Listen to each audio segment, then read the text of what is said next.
이건 지극히 상식적인 일인데 문제는 그 좋아 보이는 것, 나빠 보이는 것의 기준이 사람들의 생각과는 같지 않다는 게 문제랍니다. 오늘 본문에 예레미야 선지자가 환상을 본 것은 바로 그 의미를 이야기합니다. 따지고 보면 좋아 보이는 것, 그게 좋은 것이 아니라 하나님께서 좋게 만드시는 것이 좋은 거죠. 왜냐하면 좋고 나쁨의 기준은 사람에게 있지 않고 하나님께 있기 때문에 그런 겁니다. 그러니까 사람 보기엔 굉장히 좋아 보이는데 그게 좋은 건 아니더라는 얘기죠. 그런데 사람들 보기에는 참 망한 것 같고 참 안 되는 것 같고, 그런데 가만히 보니까 그게 하나님께서 좋게 만들어 가시는 과정이었다. 그 비유를, 그 환상을 예레미야가 보게 됐던 겁니다. 우리나라는 특이한 기질 혹은 성향이 있습니다. 국토의 대부분이 산지이다 보니 사람들이 살만한 곳이 제한적이고, 그래서 이곳저곳 몰려서 사는데 특히 대부분이 서울에 집중돼 있죠. 오죽하면 뭐 사람은 나서 서울로 가고 말은 나서 제주도에서 뭐 이런 얘기까지 생겨난 것을 보면 이 뭐 여러 가지 상황이 하여튼 서울에 집중되어 있는 거예요. 근데 가만히 보니까 뭐 저희 자랄 때만 해도 뭐 요즘도 그렇지만 명절 때가 되면 다 그 서울 시내가 텅텅 비잖아요. 그 뭐냐면 고향이 다 지방이었다는 얘기 아닙니까? 근데 요즘 같은 경우에 조금 덜한 게 이제 그 지방으로 갔던 세대가 다들 천국 가시고 이제 그 후손들은 다 서울에서 나서 자라다 보니까 지방의 연고가 이제 없어지는 사람들이 갈수록 많아지다 보니까 이제는 명절이 딱 되면 가는 사람 오는 사람 거의 비슷하게 왔다 갔다 하고 서울도 늘 번잡하죠. 이게 이제 시대가 변해가는 과정이라고 생각을 합니다. 어쨌든 우리는 뭐냐면 좋은 거 있으면 글로 막 애들 말로 몰빵을 해요. 무조건 다 한 곳으로 다 그렇게 집중을 해야 됩니다. 처음 제가 외국에 갔을 때 과일이 그렇게 다양한 줄 몰랐습니다. 특히 사과와 배 종류가 그냥 마켓에 딱 진열되어 있는 것만 해도 한 사과만 해더라도 한 대여섯 가지 종류가 되고 맛도 천차만별입니다. 배도 난 아무리 봐도 이게 배 같은데 자기들은 사과라고 우기더라고요. 분명히 애플로 써 있습니다. 야, 신기하다. 참 신기한데 우리는 이제 요즘 한번 보십시오. 제가 어릴 적만 해도 사과가 기본적으로 한 다섯 가지 종류는 됐거든요. 뭐 국강이니 뭐 스타킹이니 홍옥이니 뭐 이러면서 여러 가지 종류가 있었어요. 근데 이제 과일을 팔다가 보니까 어느 순간 보니까 부사밖에 안 팔고 있더라니까요. 나머지는 팔리지가 않는 겁니다. 그냥 사람들 입맛이 이게 좋아하고 그거 하나만 파는 거예요. 다른 거는 전혀 판매가 되지를 않죠. 인구도 제한적이고 땅덩어리도 제한적이고, 그러니까 아마 투자한 것에 비해서 좀 기대치가 있기 때문에 되는 것만 하자 뭐 이렇게 되는 거 아닙니까? 농사. 그러니까 사과 농사 짓는 사람들이 전부 그렇게 한 종류로 또 쫙 가게 됩니다. 되는 것만 미는 습성이 있고, 그래서 좋은 것이 무엇인 줄 압니다. 심지어 공부도 그렇죠. 공부도 아예 이 엄마 아빠들이 뭐 얘가 어떻게 관심이 있고, 뭐 제가 한 2주 전에 신문 보고 웃긴 게 한참 웃은 게 뭐냐면 9살짜리 강남의 그 학원가에 9살짜리가 딱 캐리어를 들고 딱 서 있답니다. 시간 되면. 기자가 물었답니다. 뭐 학원에 왜 다니냐 했더니 엄마가 다니래서 다닌대. 이게 뭔데? 너 다니는 그 과정이, 걔가 있는 과정이 의대를 공부하는 과정이래. 초등학교 9살짜리가 의대 공부하는 과정에 이미 시작되어 있는 겁니다. 자기는 몰랐대. 그게 의대 가는 과정인 줄 몰랐대. 엄마가 가래서 간 거야. 그리고 가는 겁니다. 그러니까 이제 사람들이 교육도 마찬가지고 이제 뭐 여러 가지 다양한 이런 걸 생각하지를 않아요. 그러다 보니까 그냥 되는 쪽에만 막 뭐 히포크라스 선서 이런 건 다 이제 어디 가서 없습니다. 이제. 그러니까 의사가 된다 그러면 전부 다 돈에만 관심이 되어 있는. 그게 존경받는 의사 선생님들이 갈수록 사라지는 것 같은. 왜냐면 뭘 해도 다 돈과 연결되어 있는 거예요. 안 먹어도, 저도 가만히 보니까 왠지 막 의사 선생님을 그렇게 보니까 의사 선생님을 볼 때 색안경을 끼고 보거든요. 이 사람이 약 처방이 하나리 늘었네 이렇게 되는 거예요. 왜냐면 조카애가 그 제약회사 영어사원이거든요. 그러니까 그 영업하기 위해서 의사들은 한 알의 약을 처방하면서 얼마나 많은 이익을 창출할까를 고민할 거 아닙니까? 따지고 보면 안 먹어도 되는 약을 줄 수도 있는 거 아니에요. 갈수록 전부 다 그렇게 계산적이 되고 돈 버는 거 되면 집중이 되는, 그거에는 아주 민감한 그런 기질이 우리에게는 다 있습니다. 좋아 보이지만 정말 중요한 것은 사람의 시선을 넘어서 볼 수 있는 그 영적인 해안을 가져야 하죠.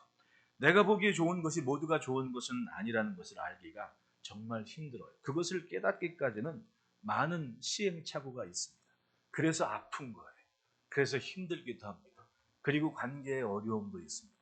또 사업이나 직장 생활이나 여러 가지 그 문제들이 가만히 보면 안 생길 수가 없죠. 왜냐하면 내가 보기 좋은 것만 좋은 건 줄 알고 사는데 그렇지 않을 때가 있다는 얘기 아닙니까? 1절 말씀 보십시오. 바벨론의 느부갓네살 왕이 유다 왕 여호야김의 아들 여고냐와 유다 구간들과 목궁들과 철공들을 예루살렘에서 바벨론으로 옮긴 후에 여호와께서 여호와의 성전 앞에 놓인 무화과 두 강주를 내게 보이셨는데, 말씀을 전하는 선지자의 입장에서 자신이 목적을 갖고 사명감을 가지고 하나님의 말씀을 전했단 말입니다. 이건 목적을 가진 외침이었지 않습니까? 그야말로 선포예요. 하나님의 분명한 뜻을 갖고 전했는데, 그러면 그것이 기준이 돼서 사람들의 삶이 나아지고 사람들의 영적인 성장이 있고 변화가 보이면 얼마나 행복하겠습니까? 아, 나도 진짜 밥값을 하는구나, 이렇게 살 텐데, 전하는 건 기가 막히게 전하고 뭐 욕을 먹어도 할 건 다 했단 말입니다. 근데 당장 눈앞에 벌어진 현실은 바벨론의 느부갓네살 왕이 쳐들어와서 자신이 전한 그대로, 즉 좋은 방향이 있고 좋지 않은 방향이 있는데 하필이면 좋지 않은 방향으로 자꾸만 가고 있는 게 보이는 겁니다. 그리고 왕과 왕족과 귀족과 기술자들이 전부 바벨론으로 포로로 잡혀가는 겁니다. 세계사의 바벨론 유수, 1차 바벨론 유수가 벌어지고 있던 거죠. 이건 결국은 나라 망한 거 아닙니까? 자국의 왕이 포로가 돼서 잡혀가는 겁니다. 그리고 왕을 세운 것은 바벨론 왕의 마음에 말을 잘 들을 왕을 세우고 가는 거예요. 결국은 이제는 이 나라의 주권이니 뭐니 그게 다 한순간에 바벨론으로 옮겨 가버린 것과 똑같은 상황이 돼버린 겁니다. 그리고 그렇게 사로잡혀가고 포로로 잡혀갈 때 사람들의 시선을 볼 때 어떻습니까? 이 사람들 다 망한 사람이고 가서 고생 직사하게 할 거고 참 앞이 깜깜하다, 불쌍하게 봤을 거 아닙니까? 그 문제는 뭐냐면 남아있는 사람들의 경우, 이때 상황을 보면 역사적인 사료들을 찾아보면 좀 힘있고 빼기는 사람들은 어떻게 하든 바벨론의 연주를 메고 뭐 뇌물을 먹이는 어떻게 하든 남으려고 애쓰는 사람들이 있었습니다. 그러면서 백성들에게는 신앙적 당위성을 주장을 하죠. 우리는 하나님의 백성이다. 우리는 여기 남아야 된다. 뭐 이렇게 하면서 엄청나게 결국은 힘있고 빼기는 사람은 남고 힘없는 사람들은 잡혀가고 이런 상황이 벌어지고 말았다는 겁니다. 그러면 예레미야도 그걸 바라볼 때 속상하죠. 자기가 그렇게 목적을 가지고 수십 년을 외쳤는데 좀 잘 되면 좋은데 정말 생각하기 싫은 그런 어려운 상황이 눈앞에 딱 닥쳤을 때 얼마나 괴롭겠습니까? 그런데 하나님께서 그때 예레미야 선지자에게 환상을 보여주시는 겁니다. 그게 성전 앞에 딱 두 광주리의 무화과가 놓여 있는데 한 광주리는 좋아 보이는 것, 좋은 것, 하나는 너무 나빠가지고 사람도 쓸데없어 보일 것 같은, 버릴 수밖에 없는 그런 광주리를 보게 했다는 겁니다. 이 광주리를 통해 하나님께서 하시고 싶은, 두 광주리의 무화과 나무를 통해 하시고 싶은 얘기가 바로 그거였습니다. 따라합시다. 주의 뜻을 아는 것이 좋은 것이다. 2절 3절을 보면 한 광주리는 처음 익은 듯한 좋은 무화과가 있고 한 광주리는 나빠서 먹을 수 없는 극히 나쁜 무화과가 있더라. 여호와께서 내게 이르시되 예레미야야 내가 무엇을 보느냐 하시며 내가 대답하되 무화과이온데 그 좋은 무화과는 극히 좋고 그 나쁜 것은 아주 나빠서 먹을 수 없게 나쁘나이다.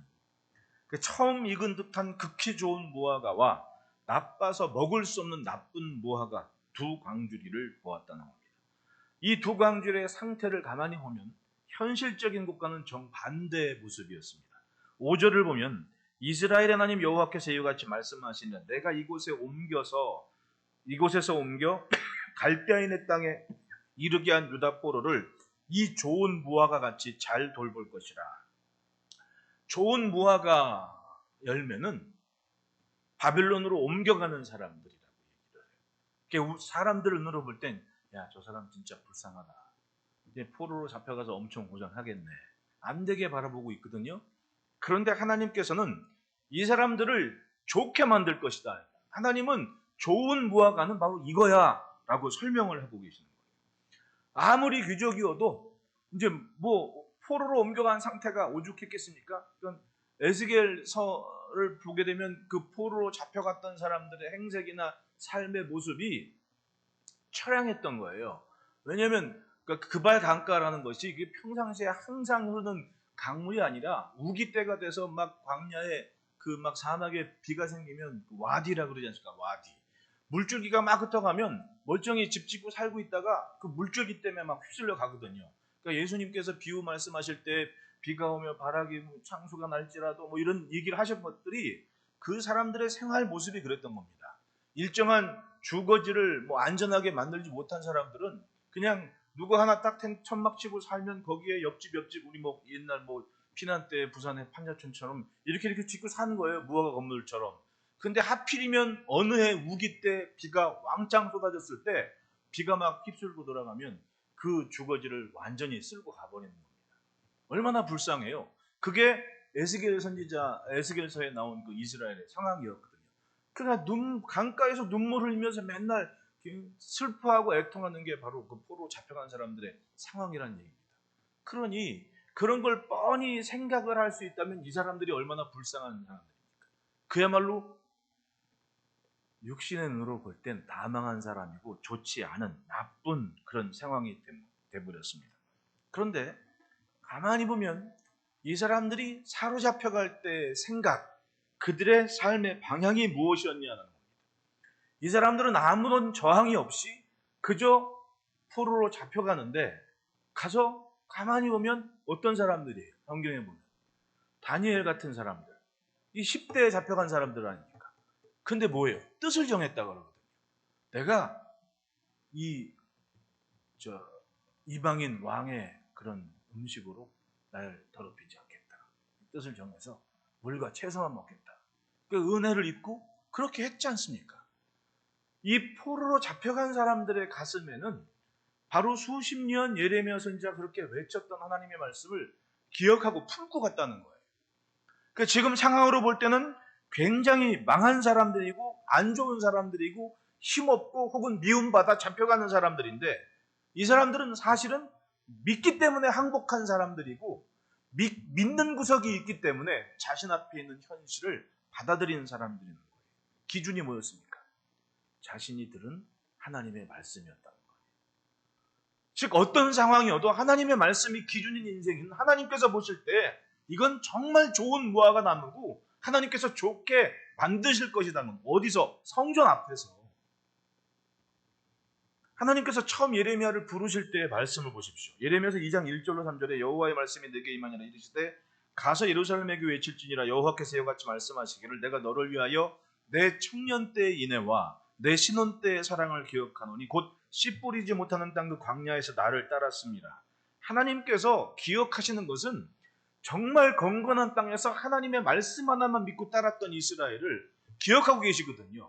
그러니까 지금 이들이 잡혀가는 이 행색은 다 망한 것 같은데 이들의 가슴에 담긴 하나님의 말씀은 저들의 미래에 대한 씨앗이 되고 소망이 돼서 기어이 하나님께서 하시려는 그 일을 막힘없이 주저함 없이 이루어지게 만드는 그런 흔적이 돼버린 거예요. 그러니까 말씀하신 대로 70년이 찼을 때 정말 고스란히 돌아오지 않습니까? 있을 수 없는 일이 일어난 겁니다. 무엇 때문에? 그들의 삶의 기준이 하나님의 말씀이었기 때문에 그런 거예요. 말씀만 듣고 장막치고 옮겨다녔던 때를 하나님은 인애와 사랑의 시절이라고 기억하십니다. 그리고 예레미야서 3장 19절 20절에 내가 말하기를 내가 어떻게 하든지 너를 자녀들 중에 두며 허다한 나라들 중에 아름다운 기업이니 귀한 땅을 내게 주리라 하였고 내가 다시 말하기를 너희가 나를 나의 아버지라고 하고 나를 떠나지 말 것이니라 하였노라. 그런데 이스라엘 족사가 마치 아내가 그의 남편을 속이고 떠나감 같이 너희가 확실히 나를 속였느니라. 여호와의 말씀입니다. 인애와 사랑의 시절이 있는데 좀 성장을 했습니다. 그런데 아내가 남편을 속이고 떠나는 것처럼 떠나버리고 말았다는 거예요. 그 말이 뭡니다. 어느 순간 가슴판에 새긴 말씀이 흐려졌습니다. 하나님의 말씀이 기준이 되질 않았습니다. 그걸 하나님은 떠나버렸다라고 얘기를 해요. 그리고 준비된 미래는 좋은 무화과 한 광주리와 나쁜 무화과 한 광주리가 놓여 있는 거였습니다. 하나님께서는 바벨론에 붙들려간 사람들은 좋은 무화과 나무를 만들어서 다시금 받아들일 것이고 예루살렘에 남아있는 백성들은 아주 부패하고 고른 것이기 때문에 버려버리시겠다고 하는 거예요. 철저하게 하나님의 말씀을 외면한 사람들이기에 즉 정치력을 동원하건 무슨 어떤 수를 써서라도 들려진 하나님의 말씀을 거스려서 무엇인가 자기의 힘으로 살려 했던 사람들은 모두가 다 나쁜 무화과가 돼서 하나님은 버리시겠다고 하는 겁니다. 사람의 시각으로 볼 때는 어찌하든지 자기 땅을 지키고 사는 것이 좋아 보이고 대단해 보입니다. 힘없이 잡혀가는 사람들이 얼마나 처량해 보입니까? 자기들은 남아있거든요. 따지고 보면 같은 민족이고 동포라면 무슨 소설을 써서라도 같은 방향을 가도록 애쓰고 힘써야 될 텐데 이 사람들은 나만 아니면 되니까 하는 마음 가지고 남아서 자기 삶에 몰입을 하고 있었다는 거예요. 따라합시다. 조건보다는 말씀이다. 지금 당장에 잘 사는 것처럼 보여도 하나님 앞에서 귀중한 의미를 지키지 못하면 그건 잘 사는 게 아닙니다. 그건 자기가 썩어져 가도 모르는 거예요. 자기 인생이 문드러져도 모르는 삶이라는 겁니다. 왜냐하면 그들에게는 심기운 것이 없습니다. 품고 있는 것이 없어요. 품은 것이 하나님의 말씀, 하나님의 뜻이 아니기 때문에 그래요. 유다에게 임한 환란의 의미는 가지치기였습니다. 마치 예수님 말씀처럼 요한복음 15장 2절에 물은 4개부터 해서 열매를 맺지 아니하는 가지는 아버지께서 그것을 제거해 버리시고 무릇 열매를 맺는 가지는 더 열매를 맺게 하려 그것을 깨끗하게 하시느니라. 바벨론으로 잡혀간 사람들이 뭘 했습니까? 그들은 거기서 선지자들의 외침과 말씀과 할아버지 아버지의 유언, 그 유산과 같은 신앙을 이어가기 위해서 회당들을 만들어서 10가정, 20가정 모여서 한 회당을 만드는 거예요. 생각해 보십시오. 수천, 수만이 몇 차례에 걸쳐, 3차례에 걸쳐서 포로로 잡혀간 사람들이 가보니까 유대인들이 몇 가정, 몇 가정. 즉, 이 사람들이 일단 포로로 잡혀온 처지니까 집단적으로 뭔가 함께 있을 수는 없잖아요. 왜냐하면 혹시라도 반역이라도 일으키거나 이 선동이 돼가지고 무슨 일이 상황이 복잡해지니까 여기저기 흩어져 살게 했단 말입니다. 그렇기 때문에 남들이 보기에도 작은 단위로 모여서 뭔가를 할 수밖에 없는 최소 단위가 10가정, 20가정이었고 그들 나름대로 이렇게 회당을 만들어서 지도자를 세우고 하나님의 말씀대로 훈육하는 모임을 만들었던 거예요. 지금도 예루살렘 통곡의 벽 그 좌측편에 보면 아치형 출구가 있으면 거기 들어가면 우리 예배당에 있는 것처럼 한 칸 한 칸 이렇게 만들어져 있거든요. 그러니까 이게 한 칸이 한 회당인 거예요.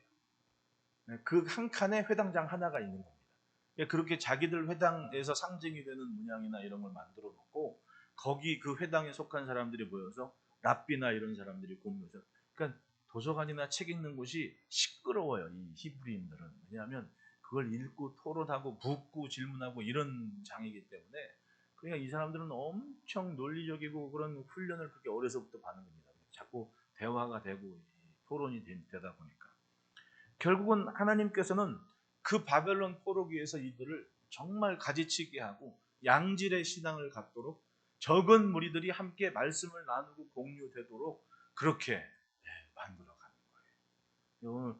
오늘 제가 어디 저 아래 신학교 한 군데를 갔다 왔는데 새벽에 어떤 분이 문자를 해가지고 장로님이 새벽 예배를 했는데 주일날 우리 주보에 있는 이 말씀을 다시 요약을 해서 했는데 정말 좋았어요. 이렇게 문자를 보내면 기분이 좋더라고요. 왜냐하면 그렇지. 다른 게 뭐가 있겠습니까? 그냥 여기에는 이거 여러분 대단한 겁니다. 우리 주보 나만 그렇게 생각하나? 나만 그렇게 생각하면 뭐 대단한 겁니다. 어쨌든 이거 여러분 11년치 모아보십시오. 책이 지금 몇 권이 나오나? 안 해서 그렇지. 목회일기 8년치 모은 것도 지금 뭐 책이 이렇게 두꺼워가지고 어떤 분은 다 읽지도 못했다 그러는데 대단한 거거든요. 이런 거. 하다못해 그거 주볼 닦아내서 이 주일에 있던 얘기 은혜 받은 얘기하면 얼마나 또 감사하고 좋습니까? 따지고 보면 많은 사람들이 뭐 이 산포적인 시대는 이제는 가만히 보니까 교회가 그런 때가 아닌 것 같아요. 멤버십이 튼튼해지는 그런 시대가 돼버리는 겁니다. 길거리에 이제는 뭐 누구 얘기를 들어보니까 미국 같은 경우에는 뭐 저 멤버십 제도로 아예 정착을 시켜가지고 정회원 그리고 기타 이렇게 만들어 놔가지고 제약을 만들. 왜냐면 이단들이 하도 말리니까 이단들은 참 이렇게 세련됐나 몰라. 아주 사람을 혹하게 만들어가지고 예? 요즘 뭐 넷플릭스에서 뭐 나는 하나님이나 뭐 해가지고 또 난리가 났다면서요 지금. 왜냐면 이 외부 시각에서 볼 때 교회를 곤란하게 만드는 것은 교회 비슷한 걸 건드리면 되는 거거든요. 그러니까 이단인데 교회라는 이름 쓰잖아요. 그럼 교회에 대한 문제를 가지고 목사님 뭐니 다 쓴단 말입니다. 그러면 사람들의 이 이미지 메이킹은 교회라고 하면 아주 그냥 머리를 흔들게 돼버리는 때가 돼버려요. 이럴 때 넋놓고 있다가 결국은 휩쓸리듯 흘러가 버리는 때가 된다는 얘기 아닙니까? 그러니까 딱 지금 이 바벨론 때 포로기처럼 힘겨운 때, 어려운 때는 많은 게 필요 없는 거다. 따지고 적은 무리라 할지라도 말씀의 경계를 분명히 세워가는 물이 있으면 그게 10년이든 20년이든 아니 1년 뒤가 됐든 분명히 견고한 하나님께서 보시기에는 좋은 무화과가 한 광줄이 담겨있는 것 같은 그런 은혜를 주실 것이란 말씀입니다. 이 사람들이 당한 환난은 하나님의 말씀에 합당한 삶으로 이끈 환난이었고 그것은 교육의 시간이었고 그리고 좋은 미래를 준비하신 하나님의 손길이었던 겁니다. 왜냐하면 하나님의 뜻을 분명히 품었기 때문에. 둘째로는 따라합시다. 좋은 것은 반드시 남기신다. 4절로 6절 말씀 보면 여호와의 말씀이 또 내게 임하니라 이르시되 이스라엘은 여호와께서 같이 말씀하시니라 내가 이곳에서 옮겨 갈대아인의 땅에 이르게 한 유다 포로를 이 좋은 모와 같이 잘 돌볼 것이라. 하나님께서 잘 돌보신다고. 내가 그들을 돌아봐 좋게 하신다. 다시 이 땅으로 인도하여 세우고 걸지 아니하고 심고 뽑지 아니하겠고. 왕족과 귀족들이 사로잡혀가는 것을 본 예레미야가 얼마나 속이 아프고 슬프겠습니까? 어쩌면 그 시대는 남겨진 사람이 더 능력 있는 사람들처럼 보일 수도 있는 상태였습니다. 지금으로 말하면 줄 잘 선 사람들. 그런 사람들이 바로 남겨진 사람들. 이 사람들이 얼마나 뚝심되고 고집이 센지 나름 신앙의 전통을 끄집어냅니다. 야, 이 예레미야 성, 예루살렘은 쉽게 망하는 성이 아니야.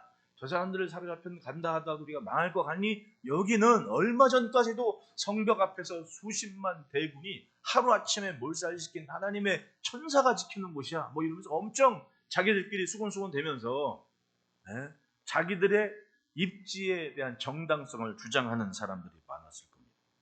잡혀간 사람들. 그야말로 세상 말로 운도 지질이 없는 사람들이 포로가 돼가지고 잡혀가는 거예요.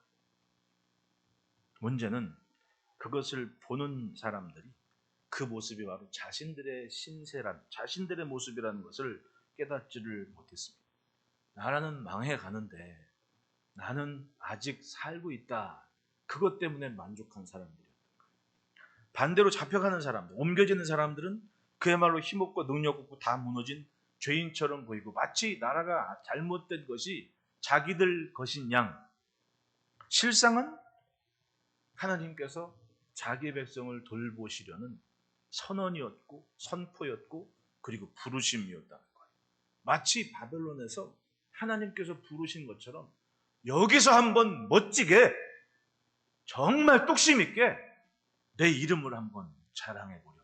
그리고 부르신 초대였다는 것을 사람들은 몰랐던 거예요. 사실은 바벨론의 느부갓네살 왕이 그때 잡혀간 다니엘과 세 친구 때문에 어떻게 됐습니까? 여호와 하나님을 알았잖아요. 하나님께서 자신에게 임한 그 귀한 섭리를 깨달았지 않습니까? 누구 때문입니까?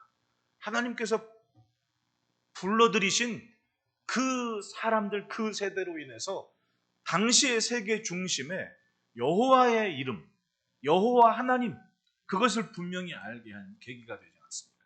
결국은 사람 눈으로 볼 때는 지질이 안 되고 망한 사람들인데 하나님께서 보실 때는 그건 하나님의 부르심이었던 거예요. 여기서 한번 나를 자랑해 보렴. 그걸 해낸 사람들인 겁니다. 그게 바로 다니엘과 같은 시대에 있던 그 포로기 1세대에 살았던 사람들이죠. 그 사람들이 뚝심 지키고 10대에서 80대 됐을 때는 자기 후손들이 정말 기대감을 가지고 정말 하나님 말씀처럼 심고 뽑지 않은 그런 역사를 위해 다시금 예루살렘으로 귀향하는 은혜를 주시지 않습니까? 하나님의 뜻은 분명합니다. 7절 말씀 보십시오. 내가 여호와인 줄 아는 마음을 그들에게 주어서 그들이 전심으로 내게 돌아오게 하리니 그들은 내 백성이 되겠고 나는 그들의 하나님이 되리라.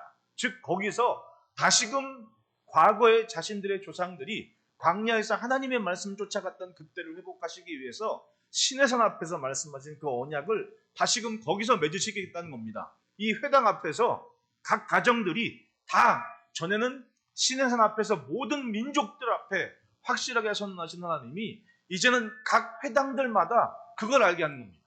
너희는 내 백성이 되겠고 나는 너희 하나님이다라는 선언을 그렇게 하시겠다는 거예요. 그걸 위해 부르신 겁니다. 알고 보니 자기 땅에 남아있는 것이 복이 아니라 붙들려간 사람들이 오히려 환난을 피하게 하신 은혜였던 겁니다. 결국은 세 차례에 걸친 바벨론의 침공이나 애굽의 침략 때문에 어떻게 됩니까? 남았던 사람들은 다 쑥대밭 나고 죽임을 당하게 되죠. 모든 것을 잃어버린 것 같지만 하나님께서 주신 마음이 그들에게 있었습니다. 그것은 세상에 대하여 죽고 하나님을 향하여 산 자의 모습이었던 겁니다. 그래서 좋게 만드신다는 거예요. 좋게. 하나님께서 좋은 거지 진짜 좋은 거예요. 할렐루야. 실제로 하나님은 포로로 잡혀간 시대에 왕성하게 하나님의 말씀을 듣게 했습니다. 예레미야 선지자의 말씀도 믿게 했고 에스겔 선지자의 말씀도 선포되게 하십니다. 포로로 잡혀오기 전에 들어도 듣지 못하고 알아도 행치 못했던 그 세대 사람들이 환난 속에서 마치 소중한 보석을 만난 것 같은 말씀의 소중함을 깨닫게 됐습니다. 이것을 붙들면 다시금 소생할 수 있는 힘이 생기는 그게 기반인 거예요. 따라합시다. 말씀이 기반이다. 뭐든 기초가 튼튼하지 않습니까? 하나님의 말씀과 약속이 차곡차곡 쌓여진 인생은 아무리 흔들어도 흔들리지 않은 견고함을 가진 거예요. 그 기반이 분명하면 마치 예수님 말씀처럼 비가 와나 바람이 부나 창수가 나도 요동하지 않고 강변에 서 있는 인생이 된다는 겁니다. 하나님의 말씀을 붙잡았더니 세우고 심고 뽑히지 않은 민족으로 서게 된 겁니다. 할렐루야. 말씀 위에 굳게 서는 은혜가 있기를 축복합니다. 그리고 셋째 따라합시다. 교만은 분명히 버려진다. 8절 말씀에 여호와께서 이와 같이 말씀하시라. 내가 유다 왕 시드기야와 그 고관들과 예루살렘에 남은 자로서 이 땅에 남아있는 자와 애굽 땅에 사는 자들을 나빠서 먹을 수 없는 이 나쁜 모와 같이 버리되. 따라합시다. 교만은 패망이다.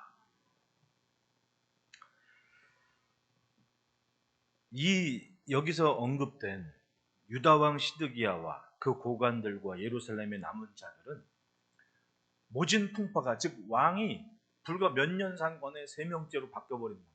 그러니까 이 사람들은 세상 풍파 일어날 때 살아남은 사람들인 거예요. 참 처세가 아주 대단한 사람들이죠. 이 시드기야 왕 같은 사람 보십시오. 뭐 끝에 가면 나오겠지만 예레미야의 말씀을 좋아했거든요.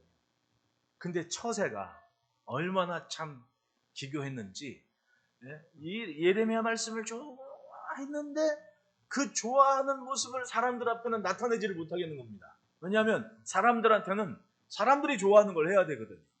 그러니까 하나님의 말씀도 듣는데 실제로 사는 것은 저 사람들이 좋아하는 걸 내가 해야겠거든요. 그러니까 교묘한 줄타기를 하다가 결국은 나중에 어떻게 됩니까? 두 눈을 뽑힌 채로 포로로 잡혀가는 참 불쌍한 왕이 되지 않습니까? 고관들과 예루살렘에 남은 자들은 그야말로 그렇게 환난 풍파했을 때 자리 차지하고 앉아서 그래도 한 자리 꿰고 있는 사람들이었던 겁니다. 게다가 더 특출난 사람들은 그 시대에 애굽에 가서 사는 사람. 왜냐하면 바벨론에 쳐들어왔는데 애굽 땅에 사는 사람들은 어쨌든 재산 정리하고, 아니 재산을 두고라도 애굽으로 도망가도 살만한 사람들 아닙니까? 따지고 보면 이 사람들은 그 시대에도 볼 때 진짜 제대로 잘 사는 사람들이고 부유하고 조건이 좀 탁월했던 사람들인 거예요. 세상으로 볼 때는. 하지만 그들이 잘 사는 것, 그들이 가진 것 때문에 무엇을 놓쳤습니까? 하나님을 놓치고 만 거예요. 하나님의 말씀 앞에 겸손하지를 못한 겁니다. 그래서 결국은 자기들이 망하는 걸 깨닫지를 못한 거예요. 누가 그러잖아요. 비만은 소망이 없고 교만은 소망이 없다. 못 들어봤구나, 여러분들은. 어떤 제가 어저께 만난 목사님 아시는 분이 예전에도 한번 뵀거든요. 근데 아주 전국적으로 부흥회를 많이 다니시는 분인데 반주를 진짜 여쭤 몇냐 15년째 목사님 부흥회 가면 반주하는 선생님 한 분 계신데요. 근데 사람들이 그렇게 부러워한대. 왜냐하면 이렇게 좋게 보더래. 왜냐하면 목사님이 이제 교회에서 이제 집회를 많이 다니시니까 차를 좋은 걸 타고 다니는데 목사님 운전하고 다니잖아요. 근데 반주자는 꼭 뒷자리에 타거든요. 그러니까 휴게소에서 딱 내렸는데 사람들이 목사님이 굉장히 멋있게 생긴 영화배우처럼 생긴 분인데 뒷자리에서 내시는 분은 어떤 자매는 150kg래. 150kg. 그러니까 사람들이 굉장히 이렇게 또 안 좋게 보니까 좋게 보더래 그걸 또. 그러니까 완전히 목사님은 개인 운전기사로 몰고 다니는 자매를 본 거야. 그러면서 뭐 나름대로 이런저런 얘기를 하는데 참 하나님께서 주신 이 달란트나 은사가 참 묘하다. 또 그 반주하시는 분 또 남편도 또 목사님이시고 뭐 하여튼 복잡한 얘기인데 야 하나님께서 일하시는 모습은 참 특이하시다. 그러면서 한편으로는 목사님이 내가 안심하고 다녀 누구도 나를 오해하는 사람이 없다고. 왜냐하면 150kg니까 뭐 이런 얘기를 해요. 우스운 소리지만은 그 나름대로의 그런 매일매일 생활하는 어간에 야 이분들이 뭐 때문에 만나고 뭐를 위해 사는지라는 걸 좀 생각하게 되는 모습이었습니다. 어쨌든 분명히 그래요. 교만은 절대로 희망이 없습니다. 좋아 보이는데 지금 눈으로 볼 때는 얼마나 대단한 사람들입니까? 그 환란 풍파 있는 시대에 꿋꿋이 살아남아가지고 자기를 지키면서 심지어 외국 가서 살면서 버틴단 말입니다. 근데 잡히는 사람 그냥 제대로 망한 사람들 아닙니까? 그런데 하나님께서 보시기에는 그건 나빠서 먹을 수 없는 무화과다. 나빠서 먹을 수 없는 무화과다. 남아있는 백성들의 모습을 생각해 보면 지금이 좋아 보입니다. 왜? 당장에 포로가 되지 않았으니까. 실력 있는 사람들입니다. 애굽으로 이민 간 사람도 대단히 실력 행사해서, 왜냐하면 거기 무슨 연구가 있으니까 가지 그냥 갔겠냐고요. 그러니까 집안으로 우리로 얘기하면 집안 좋고 배경 좋고 하여튼 제대로 좋은 이 사람들은 막연한 기대감에 쌓여 있습니다. 내일은 괜찮겠지. 그러나 근거가 없지 않습니다. 품은 것이 무엇인지. 교만을 버리지 않은 예루살렘은 무너지는 일만 남게 된 겁니다. 이 사람들은 그동안 하나님의 말씀을 붙잡을 기회가 많았는데 그 말씀을 붙잡고 회개하지 않았습니다. 그러기에 자기들이 쌓아온 삶의 부귀영화가 너무 아까워서 하나님 앞에 무너지기가 싫은 겁니다. 그걸 고집하노라. 포기하지 않으니 잡을 수가 없고 잡지 못하니 떨어지는 일만 남은 거예요. 따라합시다. 기회는 한 손이다. 네, 모든 걸 다 갖지는 못해요. 하나님께서는 분명히 무엇인가를 포기하게 하실 때가 있습니다. 다 가지면 좋죠. 그러나 버려야 될 시간이 있다는 겁니다. 그 기회를 놓치면 부패하고 썩어져서 버려지게 되는 겁니다. 9절 10절 보십시오. 세상 모든 나라 가운데 흩어서 그들에게 환난을 당하게 할 것이며 또 그들에게 내가 쫓아보낼 모든 곳에서 부끄러움을 당하게 하며 말거리가 되게 하며 조롱과 저주를 받게 할 것이며 내가 칼과 기근과 전염병을 그들 가운데 보내 그들이 내가 그들과 그들의 조상들에게 준 땅에서 멸절하기까지 이르게 하리라 하시니라. 세상에서 인생으로서 가장 귀한 모습은 하나님 앞에 무릎을 꿇는 거예요. 예. 우리 마주보고 인사합시다. 앞서가지 맙시다. 하나님보다 앞서갈 필요가 없는 거예요. 답답하고 그리고 억울해도 오늘 하나님의 말씀이 품은 인생이라면 하나님께서 하시는 게 뭔지를 깨닫게 됩니다. 그게 뭐냐면 하나님의 일이거든요. 하나님의 일. 그것만 되면 그 다음 열매는 하나님께서 이루게 하시는 거예요. 마음도 주시고 썩지 않게 하시고. 하나님의 말씀을 떠나는 안전한 곳이 없습니다. 하나님의 말씀이 있는 곳에 거하는 것이 가장 안전합니다. 그것이 우리들 교회와 우리들의 가정의 모습이어야 됩니다. 내 삶이 고난으로 인해 손해와 어려움을 만난다 하더라도 그것을 축복으로 만드시는 하나님의 생각. 왜? 좋게 하겠다. 좋아지게 하겠다. 그것이 하나님 마음이었던 거예요. 그러니까 좋고 나쁜 것이 사람 기준이 아니라 하나님의 기준이었다는 것. 하나님의 마음은 분명합니다. 6절, 7절 다시 한번 읽어봅시다. 시작. 내가 그들을 돌아보아 좋게 하여 다시 이 땅으로 인도하여 세우고 헐지 아니하며 심고 뽑지 아니하겠고 내가 여호와인 줄 아는 마음을 그들에게 주어서 그들이 전심으로 내게 돌아오고 그들은 내 백성이 되겠고. 분명히 세상에서의 사는 삶이 있습니다. 하지만 품은 것이 하나님의 말씀, 그것이 분명한 인생이 하나님의 백성으로 사는 겁니다. 보여지는 것이 어떠하든 하나님의 백성으로 하나님께서 좋게 여기시는 삶의 자리에서 내일을 가져오는 은혜로운 걸음 되시기를 축복합니다. 기도하겠습니다.